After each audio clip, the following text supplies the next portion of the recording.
O primeiro exemplar do jornal O Pasquim chegou às bancas em 26 de junho de 1969, 5 anos e 2 meses depois do início da ditadura militar e 195 dias depois da promulgação do Ato Institucional número 5. Tempos difíceis para opinião, análise e críticas, mesmo com humor. Mas o jornal satírico entrou para a história por reunir uma turma de jornalistas, escritores, cartunistas de primeira linha. Alguns exemplos: Jaguar, Ziraldo, Milor Fernandes, Tarso de Castro, Paulo Francis, e aí a lista é enorme. O Pasquim acabou em 1991, pouco depois da eleição de Fernando Collor. O jornalista Márcio Pinheiro conta essa história agora, completinha, em Rato de Redação, SIG e a História do Pasquim, livro que está sendo lançado pela editora Matrix. Márcio, bom dia. É o Pasquim mesmo ou é só Pasquim? Vou começar com uma curiosidade. Essa é Bom dia, Marcelo. Uma alegria falar contigo de novo depois de tanto tempo. Bom, essa é uma das primeiras coisas que eu explico no livro.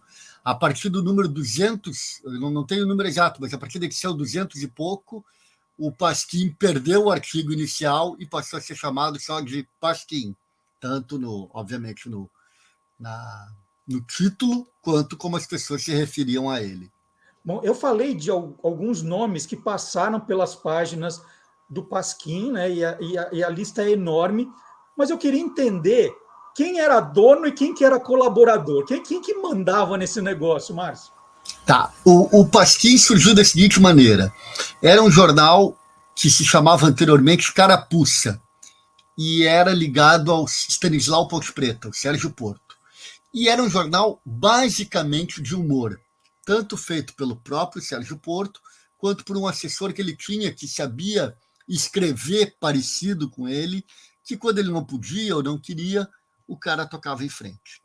Com a morte do Sérgio Porto, em 68, o dono desse jornal, dono desse empreendimento, procurou o Tarso de Castro e sugeriu que ele assumisse o jornal. E o Tarso disse, eu assumo, mas não vai ser um jornal de humor, vai ser um jornal com uma proposta que talvez nem o próprio Tarso tivesse em mente ainda, mas sabia que não seria apenas de humor.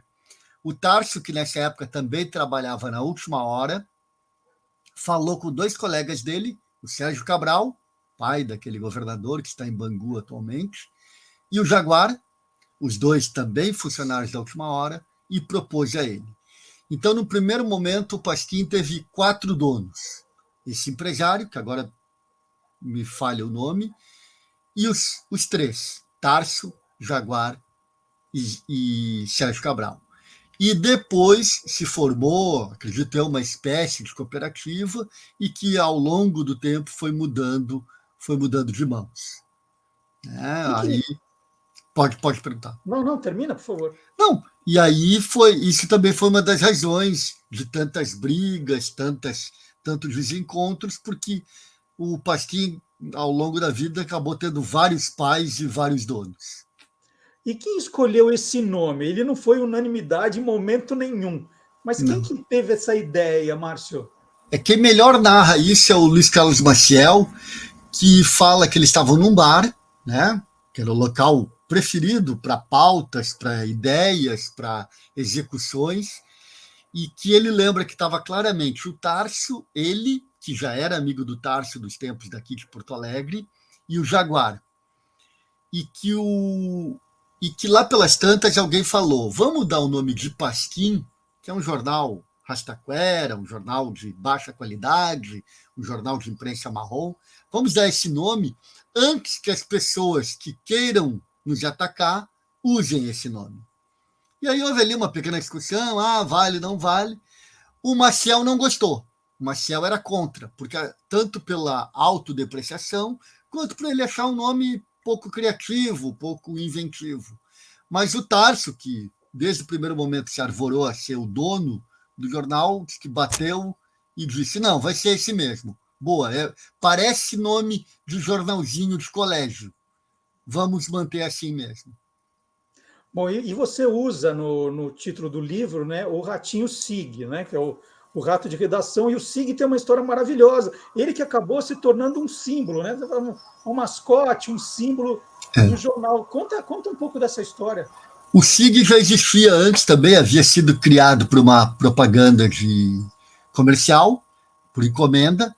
O Jaguar criou esse ratinho e quando o jornal surgiu, já no primeiro número, ele entrou. Né? E ao longo de o SIG é ao lado do Jaguar o mais constante personagem do Pasquim. É o único que está presente da primeira à última edição. Né?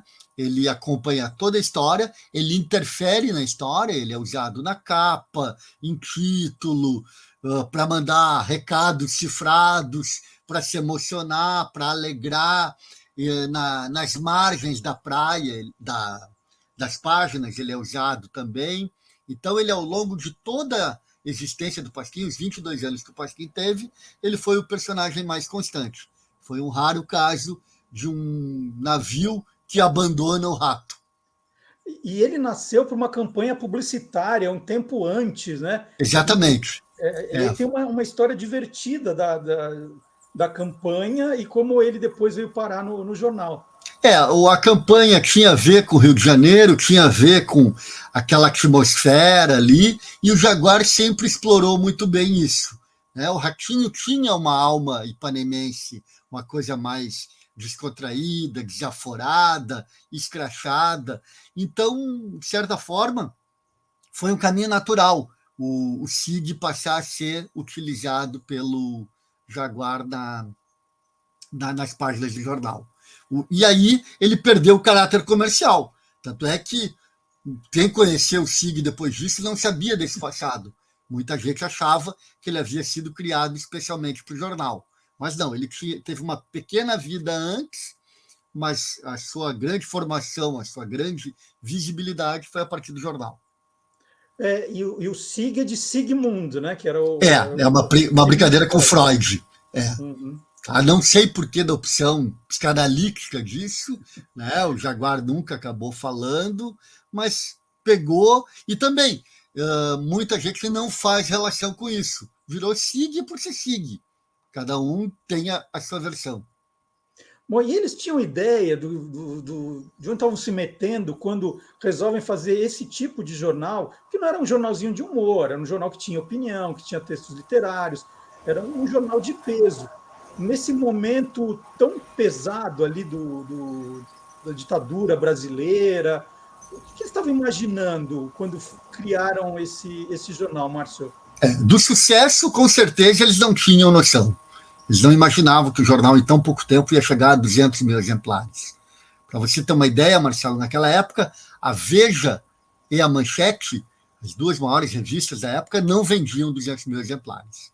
Então, essa ascensão rápida e intensa, eles não tinham noção. Acredito que eles queriam, com o projeto, é o que eu mais ou menos descubro nas pesquisas e nas conversas, que eles queriam basicamente duas coisas.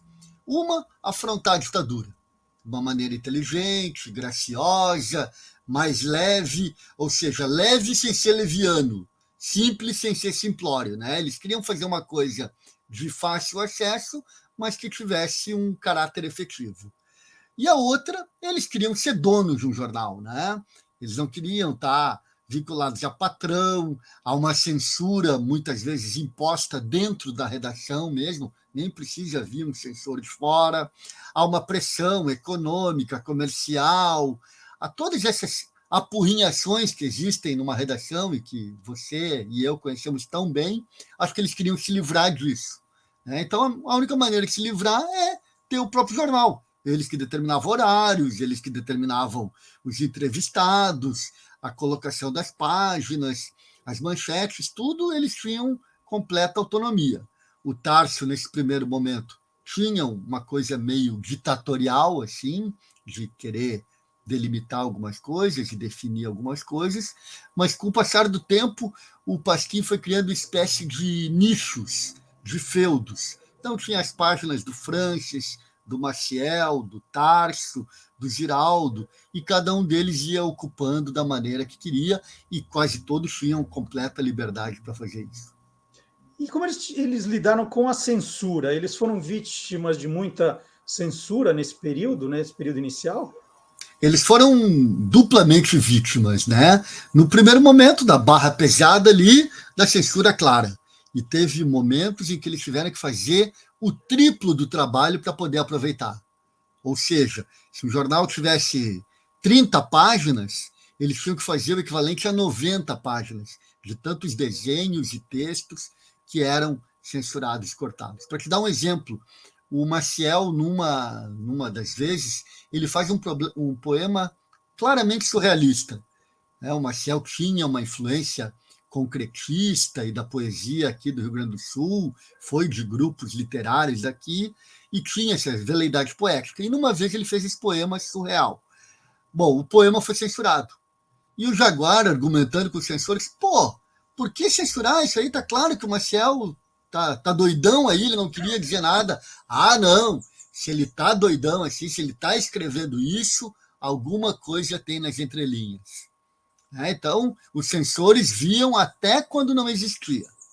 E num segundo momento, ali a partir de 76, quando a ditadura começa a dar os primeiros sinais de fraqueza e a abertura começa a ser vista no fim do horizonte, aí o jornal sofreu de um outro tipo, né? O Jaguar conta muito bem isso aí, está no livro, que eles receberam uma ligação de Brasília, a dona Nelma, que era secretária, era a mãe de todos eles ali na redação, passa o telefone para ele e diz que o Jaguar ouve a ligação e desliga e disse: estamos ferrados. Porque a partir daquele momento estava saindo a censura, logo depois sairia também do Estadão, da Veja e tantos órgãos que estavam censurados na época, e aí a censura estava no colo deles, ou seja, cria a autocensura, que muitas vezes é pior do que a censura, né? Porque aí tu já fica tentando adivinhar, não vou colocar isso porque não vai dar certo. Então, tu perde a capacidade que tu tem de ser livre, de tu ser criterioso, porque tu tem medo de algo maior. Márcio, uma das histórias mais famosas dessas questões de censura foi de uma charge que nem teve tanta relevância na edição, mas ela foi uma brincadeira com o quadro Independência ou Morte. Podia contar essa história, por favor? Essa foi pior do que censura, né? Essa acabou em prisão.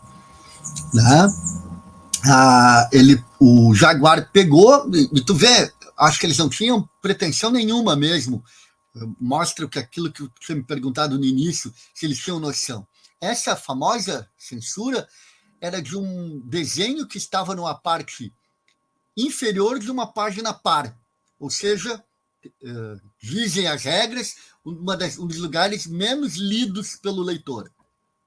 Ele pegou esse quadro famoso de Independência ou Morte e na boca fez um balão na boca e coloca "Eu quero Mocotó", um grande sucesso da época, escrito pelo Jorge Ben e que tinha ganho uma gravação estrondosa do maestro Erlon Chaves.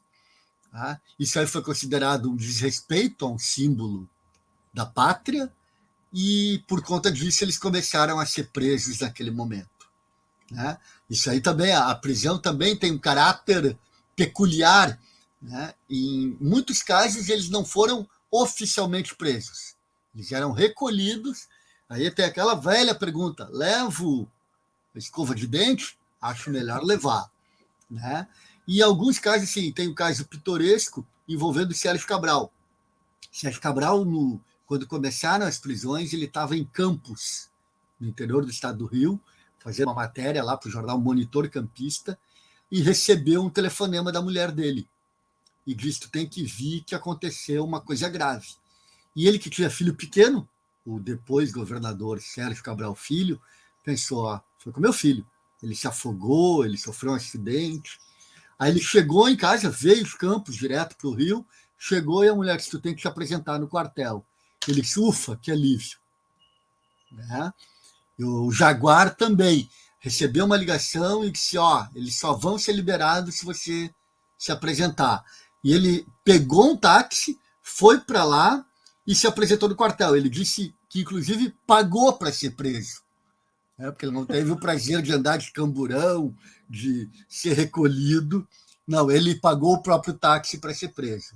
Então, a partir dessa piada do quadro do Pedro Américo, que começou o momento mais grave da censura, que foi a prisão.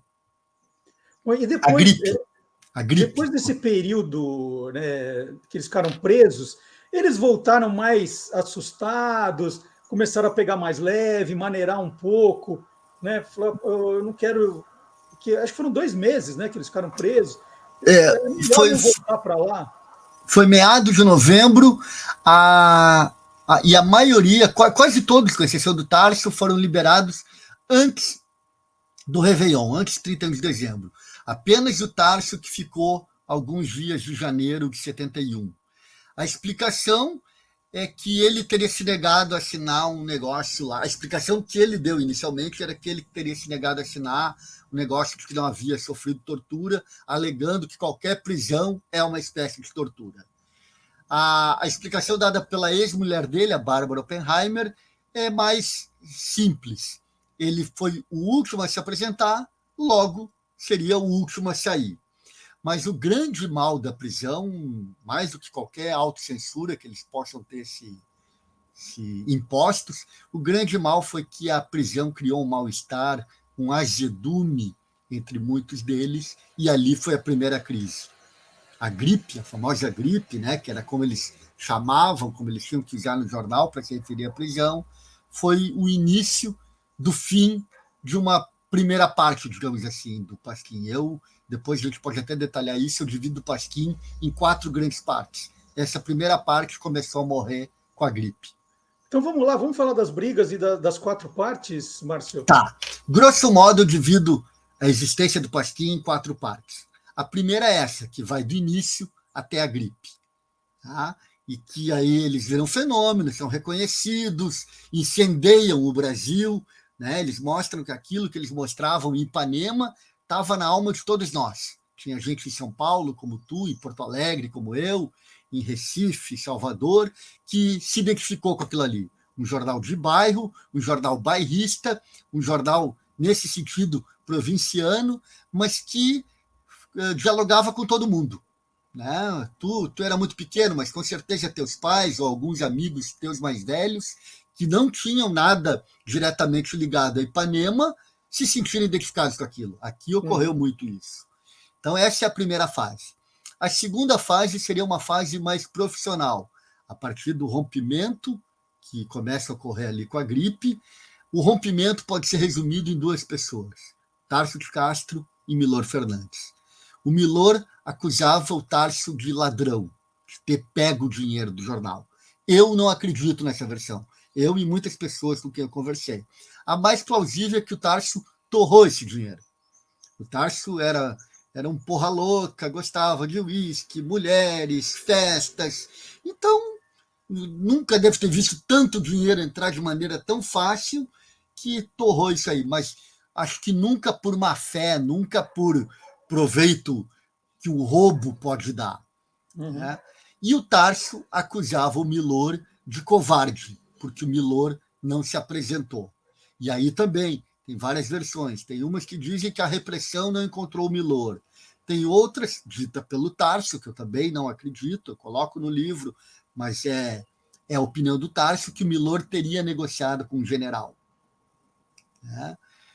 Mas o fato é que a versão que eu mais me engajo é a da Marta Alencar, que diz: o Milor, de fato, não se apresentou, mas trabalhou muito e mandava muito material na época que todos estavam presos. O Milor assumindo, ele cria uma coisa mais profissionalizada. Né? E isso vai mais ou menos até o final da década de 70. Isso vai por 77, 78. Aí eu vejo já a terceira etapa, que aí o Pasquim fica mais sério e mais engajado. O Pasquim se engaja em 2 campanhas muito fortes e tem um papel preponderante e muito importante. A primeira é a campanha aquela que mistura a anistia e a volta dos exilados. O Pasquim foi o primeiro jornal a dar voz a Fernando Gabeira, Miguel Arraes, Leonel Brizola e tantos outros que estavam voltando e se reintegrando à vida social e política do Brasil. E logo depois, a eleição de 82. Foi uma eleição importantíssima, foi a primeira eleição para governador depois do golpe, uma eleição que mobilizou todo o Brasil, Rio, São Paulo, Rio Grande do Sul, Bahia, por aí vai, e com grandes personagens. Né? No Rio tinha Brizola, Vladimir Palmeira, aí em São Paulo tinha Franco Montoro, Lula surgindo, Fernando Henrique, Orestes Quércia, Ulisses Guimarães, maior do que todos. Enfim, foi uma eleição que mobilizou o Brasil inteiro e o Pasquim, de novo, teve uma grande importância. E aí a grande importância veio seguida do início da decadência, que seria a quarta e última parte, começa ali a partir de 83, 84, e que nos últimos 7 anos de vida, 7, 8 anos, o Pasquim vai desmilinguindo, vai definhando e perdendo toda e total relevância. Tanto é que ele chega na eleição de 89, outro grande marco político da vida brasileira, que foi a primeira eleição presidencial, e o Pasquim não teve relevância nenhuma. Toda aquela importância que ele teve ali em 79, 80, 82, em 89 foi pífia. Né? Então, essas seriam as 4 partes. A primeira da largada, a segunda da briga, a terceira das eleições e a quarta, a final. Você falou dessa briga, né, ali na cúpula, né, o Tarso, Milor, mas tinha briga no dia a dia, né? Você relata até briga durante entrevista. Estava entrevistando alguém e eles brigavam entre eles, né? Um dos entrevistados foi o Flávio Cavalcante. As entrevistas já geravam polêmica, porque tinha um grupo mais sintonizado com uma cultura pop. Tarso, Luiz Carlos Maciel, Marta Alencar, e tinha um grupo mais erudito, Ivan Lessa, Paulo Francis e Milor. Esses não gostavam de entrevistar Caetano, né, essa coisa mais pop. E numa das escolhas foi o Flávio Cavalcante, que tinha um lado pop muito grande, né? Era um grande apresentador, era uma coisa meio popularesca, às vezes ele quebrava discos, ele fazia um ar meio escandaloso. Então, houve uma divisão, a tal ponto que durante a entrevista, o Giraldo e o Tarso começaram a brigar. O Flávio ficou ali de espectador dos dois brigando. Então, tinha esse clima, e teria também tido uma outra coisa sobre entrevistas, que o Tarso, quando saiu meio rompido, brigado, teria feito apenas um pedido: não entrevistem Carlos Lacerda, que era um dos maiores ódios que o Tarso tinha. E que isso aí eles honraram esse compromisso com ele. Mas, enfim, teve muitos entrevistados que, ou seja, posso dizer, a maioria não era de comum acordo. Havia, não sei se uma votação ou alguém lá pelas tantas botava o pau na mesa, mas era do tipo imposta a entrevista, tanto para um lado quanto para outro. E por que a entrevista da Leila Diniz ficou a mais famosa da história do Pasquim? O que ela teve de tão diferente, Márcio? Aí também acho que são alguns pontos. O primeiro, a Leila. Era uma mulher encantadora, bonita, descolada, inteligente, bem-humorada, enfim. Uma mulher que daria uma boa entrevista até num jornal de bairro, num jornal que você quisesse, jornal de esportes, qualquer coisa que não tivesse a ver com a Leila, ela iria enriquecer uma entrevista nesse sentido. O segundo era essa simbiose que havia entre a Leila e o Pasquim. Não temos em dizer que a Leila não existiria sem o Pasquim e o Pasquim não existiria sem a Leila. Os dois foram talvez os dois maiores símbolos daquela Ipanema dos anos 70 ali, daquele fervor, toda aquela beleza que Ipanema mandava para o Brasil. Os dois foram grandes símbolos. E o terceiro, que foi uma jogada do Tarso, que brinca com a censura e que acaba sendo muito mais censurável, que ele substituiu o palavrão pelo asterisco. A Leila usava muito palavrão, merda, caceta, porra, usava muito isso. Tu imagina esse tipo de linguagem há 50 anos, Hoje a gente ouve direto isso na TV e em tantos outros meios de comunicação, mas há 50 anos isso ainda causava espanto. E aí o Tarso, prevendo a ação da censura, fez isso. Ou seja, ele matou a censura e ele criou algo muito mais explícito, porque no momento que o palavrão estava traduzido no asterisco, tu, Marcelo, pensava num palavrão, eu pensava no outro.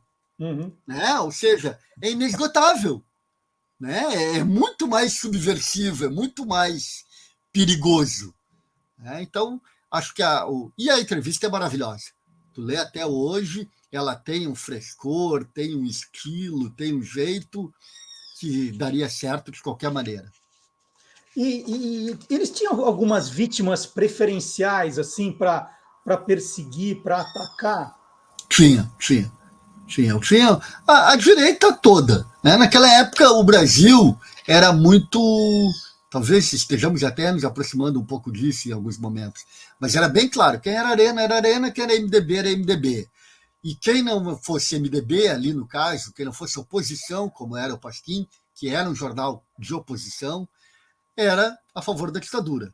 Então, todos esses personagens da ditadura, tanto os mais óbvios, Médici, Geisel, Castelo Branco, Figueiredo, quanto os que estavam perifericamente, né, ou às vezes até com protagonismo, mas que não haviam sido presidentes, como Filito Miller, o Lacerda, Gustavo Corsão, o Nelson Rodrigues, que era um teatrólogo muito defensor do golpe de 64, todas essas pessoas eram atacadas. E um em especial, o Enfio, que criou um personagem chamado Caboclo Mamador, que chupava o cérebro das pessoas. O Enfio chegou a ser cruel até com pessoas que não eram claramente apoiadoras. Né? A Elis Regina, por ter cantado numa Olimpíada do Exército, foi morta pela Enfio, foi enterrada pela Enfio. O Simonal, que anos depois se soube que foi um equívoco, que ele nunca chegou a ser um dedo duro, um informante da ditadura, foi morto pela Enfio. Então havia muito desses casos, desses ódios pessoais e dos chamados ódios coletivos, que eram resumidos em quem estava no poder. Bom, quando você contou a história do Independência ou Morte, a gente mal ou bem estava falando que foi um dos primeiros memes da história da imprensa brasileira. Não tinha esse nome, né? E como era a questão da linguagem? Eles criavam bordões, eles criavam gírias, Márcio. Como é que era essa questão? Eles foram revolucionários, né? Eles foram a linguagem que o Pasquim, as duas coisas, tanto o formato, né? Eles tiraram o terno e gravata das entrevistas. Né? A entrevista, em vez de ser aquela clássica pergunta e resposta com tamanho mais ou menos padrão, não, na deles tinha uma pergunta, eu fazia uma pergunta, tu fazia em cima, o entrevistado respondia, o entrevistador atravessava. Era uma conversa de botequim que era levada para as páginas. Isso aí foi uma revolução. E também na criação de expressões, né? Duca, paca, sifo, tantas, principalmente essas coisas resumidas, né? Contadas de maneira bem sintética, eles revolucionaram, né? Criaram toda uma gíria, patota, várias expressões que foram eles, ou hebdomadário, é uma expressão conhecida, que ninguém liga, que ninguém sabe direito o que é, e que se refere a um jornal que sai uma vez por semana, foi divulgada por eles. Então eles tiveram pelo menos esse duplo papel, tanto de inventar palavras como duca, paca, sifo, quanto de pegar palavras que já eram conhecidas e, de um jeito jocoso, ridicularizando, torná-las famosas. Bom, gente, isso aqui é só um aperitivo do livro espetacular que o Márcio Pinheiro acaba de lançar, é o Rato de Redação, Sigue a História do Pasquim, da editora Matrix, um livro delicioso, é pura história. Posso mostrar? Claro, olha cá. Então, veja a capa. Vamos, coloca aí que nós vamos encher a tela aqui para mostrar. A gente mostrou no comecinho da entrevista, sobe só um pouquinho aí, ó, tá aí. Esse é o SIG, gente, ali. Esse é o SIG. E o livro é bem ilustrado também, tem muitas capas. Sim, a gente fez as cópias, né, os facsímiles das principais capas ali, Leila Diniz, Caetano, Juca Chaves, a primeira capa com Ibrahim Suede. Então, tem um resumo bem completo de tudo. É isso, é um livro espetacular, a gente termina bem rápido, viu? Uma leitura rápida, porque as histórias são boas, envolvendo só a gente conhecida. É. Uma delícia ver briga do Ziraldo, do Milor, do Enfio, né? Um xingando o outro. E algumas vezes eles faziam as pazes, outras vezes não. Algumas brigas viraram folclore, algumas brigas viraram sérias. Teve de tudo. É um painel humano riquíssimo. É isso. Então tá a recomendação da leitura do livro do Márcio. Espetacular. Te agradeço muito a entrevista, Márcio. E foi bom te reencontrar também depois de tanto tempo. Eu também. Também fico feliz. Nós somos amigos do tempo do e-mail. Depois fomos colegas da redação do Jornal da Tarde, onde nos conhecemos pessoalmente, e, de certa forma, nunca perdemos contato. Então, fico feliz também de te rever. E tu, que tem uma marca registrada, que é uma coisa que eu valorizo muito e que eu tentei aplicar nesse livro. Curiosidade. É isso, é bem curioso mesmo. Eu tenho uma filha de 10 anos, a Lina, e a coisa que eu mais tento incutir nela é a curiosidade. Tem que saber sobre música, sobre literatura, sobre botânica, sobre qualquer coisa, mas tem que fazer de uma forma curiosa. E, então eu fico feliz de conversar com um grande curioso. Que legal, Márcio. Muito obrigado. Eu conheço o Márcio, gente, quando ele não tinha tanto cabelo branco ainda. É que eu não pinto, Marcelo. Você que engana a torcida. Ó, o meu tá disfarçado. Aí deixa eu fazer uma outra referência a um assunto, uma paixão comum que nós temos. Hoje, você que gosta de futebol deve saber que hoje é o aniversário do Esporte Clube Internacional. Sim. Está comemorando 113 anos. O meu amado Colorado, não sei se você tem um time aqui no Rio Grande do Sul, mas eu também fico muito feliz com essa coincidência de conversar contigo no dia do aniversário do Internacional. O Márcio, antigamente eu até tinha, né? Até tinha horrível, né? Quando eu era criança, eu falo assim, não, no Rio eu sou Vasco, em Minas Gerais eu sou Cruzeiro. Na verdade, eram as camisas que eu conseguia comprar nas lojas, que era difícil de encontrar. Mas depois eu falei assim, não dá certo esse negócio.